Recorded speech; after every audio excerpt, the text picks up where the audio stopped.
Shinto emerged from the life and culture of the Japanese people.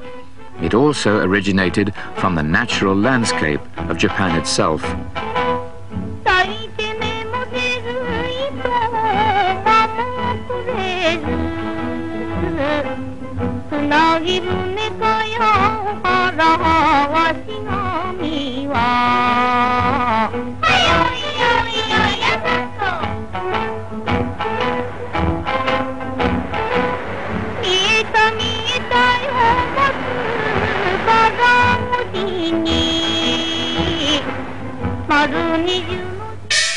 Japan is a country of 4 major islands and many smaller islands, all situated east of China and Korea in the Pacific Ocean. So many religious traditions are found there that Japan has been called a living museum of religions. Buddhism, which originated in India about 500 BCE, took 1,000 years to travel through China and Korea before it was passed into Japan, sometime around 500 CE. Over the centuries, the Chinese traditions of Confucianism and Taoism also were transmitted to Japan, though they were accepted in Japan more as philosophical and ethical ideas. Many aspects of Chinese culture also came to Japan, along with these religious and philosophical influences. In addition to these imported traditions, however, one religious tradition emerged from the culture and experience of the Japanese people. This distinctively Japanese tradition is Shinto, and it began in prehistoric times. In fact, it was the importation of Buddhism, Confucianism, and Taoism that prompted the Japanese to name their own tradition. Buddhism was known as the Way of the Buddha, so Japan's tradition of worshipping the deities called Kami came to be known as the Way of the Kami. In the Japanese language, another way of pronouncing Way of the Kami is Shinto. On a number of key points, Shinto differs from the other Japanese religious traditions. Buddhism, Confucianism, and Taoism are all founded traditions, each established by historical or legendary figures who set forth basic teachings or religious messages. By contrast, Shinto has no founder, and it features no explicit set of teachings or doctrines. Buddhism, Confucianism, and Taoism all have cosmic or universal claims in their messages, meaning that they intend to speak to all peoples. By contrast, Shinto sees itself specifically as an extension. These shrines are quite different from one another. They may be huge and imposing, or they may be tiny wayside buildings. Some are ancient, others of recent construction. Every Japanese lives within walking distance of a Shinto shrine. Traditionally, the shrine closest to one's house is considered the tutelary or protective shrine for the family.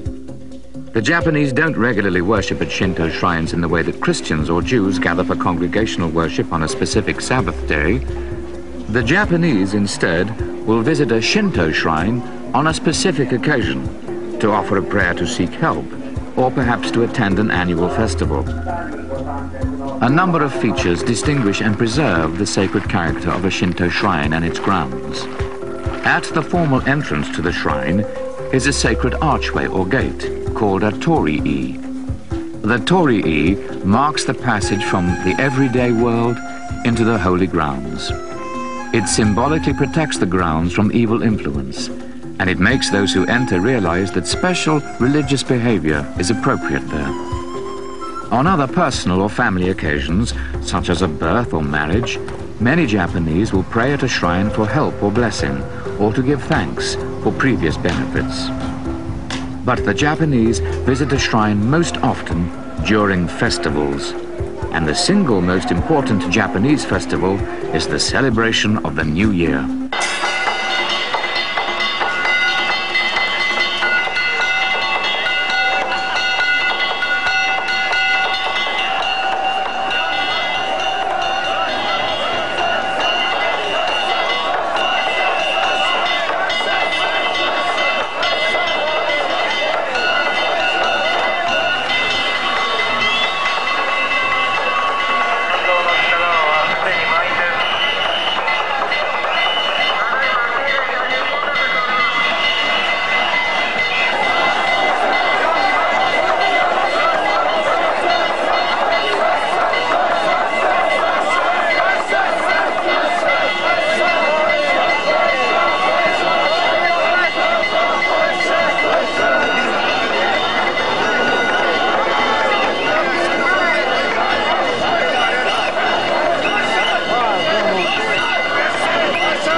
86% of the Japanese population turned out over the 1998 New Year's to pay a visit to a Shinto shrine.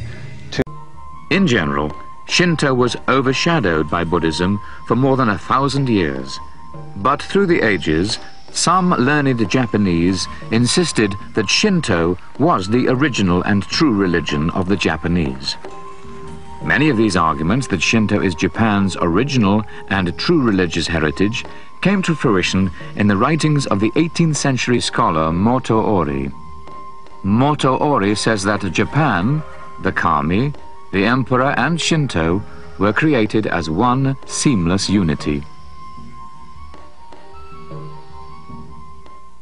Kami do not stand outside the world and create it, but rather are part of the process through which the world gradually emerges. The kami also are not exclusively a force for good. In Christianity, the one true God is considered to be all good, and evil enters the world through human sin. But in Shinto, both humans and kami can be evil. This aspect of benevolence that the kami can impart, and also destructiveness in the way that a kami can exert its power upon the natural world and upon human societies, we shouldn't think this as being in opposition to each other. We should think about it as a kind of complementarity between these powerful benevolent forces and the destructive forces, because as religions recognized very early on, it's this complementarity that allows for progression and allows for change. The importance of birth and growth also is reflected in Japanese beliefs about the world and its place between the heavens and the underworld. The ancient Japanese believed that Japan was related to the heavens. It was a good country that was to be ruled by the descendants of the sun goddess in one unbroken line for ages eternal. Muraoka writes that the heavens, which are called the transcendent realms of the plane of high heaven, were believed to have a real world quality. The underworld, called Yomi, also was thought to be real. It's important to keep in mind that even though we have this notion of deities in Shinto kami that come down from heaven, the high plane of heaven, to the earthly plane, we shouldn't think about them as being supernatural or somehow above or divorced from the natural world, because these deities are very much a part of the way things operate in the natural world. One of the qualities of the Shinto kami is that they come and they go. They do not reside in this world. It's often said that Shinto is a nature religion, and that the deities reside in trees or in waterfalls or in rocks. Time to time, especially at New Year's, they may bring a new paper talisman from a nearby Shinto shrine and place it on the Kamidana.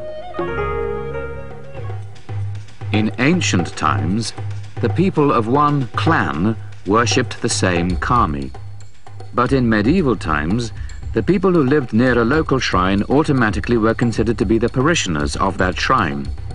In other words, affiliation with a local Shinto shrine depended on one's place of residence.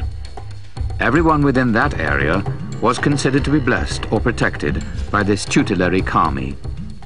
There's always this underlying orientation to the world that has what we'd say today would be a Shinto perspective to it. There are deities of the land, of the natural world, of ancestral spirits that have to be controlled and maintained. Now, layered upon that are traditions of Buddhism, Confucianism, even Taoism, even later on Christianity, that are not in opposition to, they are in harmony with, and they are syncretic with this earlier orientation.